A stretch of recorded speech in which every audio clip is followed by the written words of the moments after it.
So it's going to be Joe Solecki versus Drakkar Klose. This is going to be, I think, a pretty underrated kind of fight, especially on the prelims. Joe Solecki, 13-3, 4-1 his last five. He is coming off that submission victory over Carl Deaton III with a rear naked choke. His fight against Drakkar Klose, 13-2-1, coming off that decision victory over Rafa Garcia. Drakkar is going to be the older fighter here at 35 compared to 30 years old for Joe.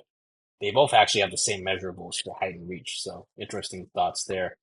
Um, Odds for this fight right now, it's pretty close. So Drakkar Klose, he actually opened up at a plus 150, and he is now bet to a minus 141. So we had like an instant line movement where he was opened up as a dog, and then he's now bet to a favorite. So really intrigued there, intriguing kind of movement there from the bookies and the bettors, seeing how they kind of cap this fight. Alex, I'll let you go ahead and start off this breakdown. What do you think about this fight between Joe Solecki and Drakkar Klose here?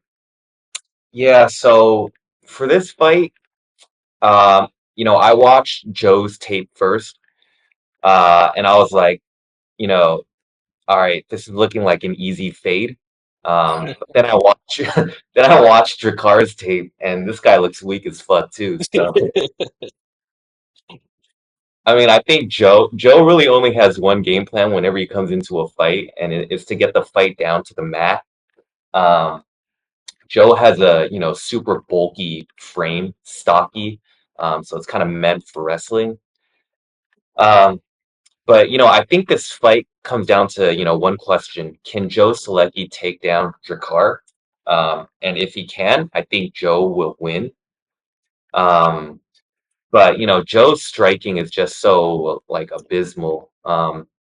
He has on Tapology, he has a loss to Nicholas Mata. Um, and that's the guy who was getting picked apart by Trey Ogden. Uh, so I mean, I so one thing I wrote down was like, I wonder what the over is going to open up as, because yeah, Drakar's never been subbed, and Joe's like a wrestler, so I feel like the over might have some good value, but depending on what it opens up as. So uh, I'm gonna monitor that line, see when it opens, and definitely depending on the odds might put a play there. Definitely. Yeah, I mean, I share somewhat similar thoughts to you on this fight. I mean, Joe, good grappler, pretty slick on the ground for subs. You saw that in his last fight against Carl Deaton. He likes to use his wrestling to get the fight on the ground, then control the fight from there, either by control or just subbing people on the feet. Mainly a boxer, but does not have the best hands and kind of, overall weak in general as far as a stand up. This is going to be interesting because Drakkar, he actually has a wrestling background. I mean, he's learned to strike throughout his MMA career, but he came in as a wrestler first. He has developed some decent hands with boxing technique, has mainly won decisions based off of this skill set. I think that when I do watch him, though, he's more of a offensive grappler to defensive because if you saw that last fight against Rafa Garcia, he was taken down at times, right? Like and Rafa Garcia, I don't know if that's like the best wrestler out there. So it could be somewhat concerning in this fight because I think Joe Select does have some good takedowns. Um, but like you also mentioned, Drakkar has no sub wins or losses in his career, so he's probably not going to get subbed here in this fight. I think that Drakkar just overall seems to have more past the victory for me because every fight starts off standing, right? So it's going to be up to Joe to get the takedowns, like you mentioned. I think another interesting point here is that this is going to be a fight night card. Usually, those are going to be in the apex where it's a smaller cage, right? So with that smaller cage, most of the time, I think the grapplers have more of an advantage just because the strikers have less room to kind of move around and kind of I, prevent those takedowns, right? I think since it's in Austin, it's going to be the bigger Yeah, cage. that's what I'm thinking too. So it might be a bigger cage.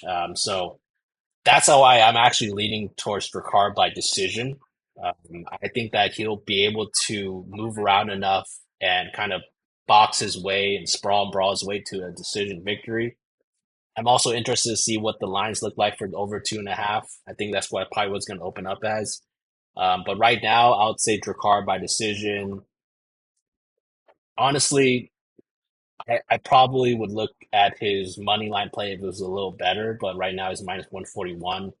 Maybe it was like closer to pick him. I'll probably, hop on that. But yeah, I'll take Drakkar by decision. I'll see when the prop kind of drops for that because I do think that he's better on the feet than Joe here. And I think we're going to kind of see that on Saturday. So we'll see what happens on that front.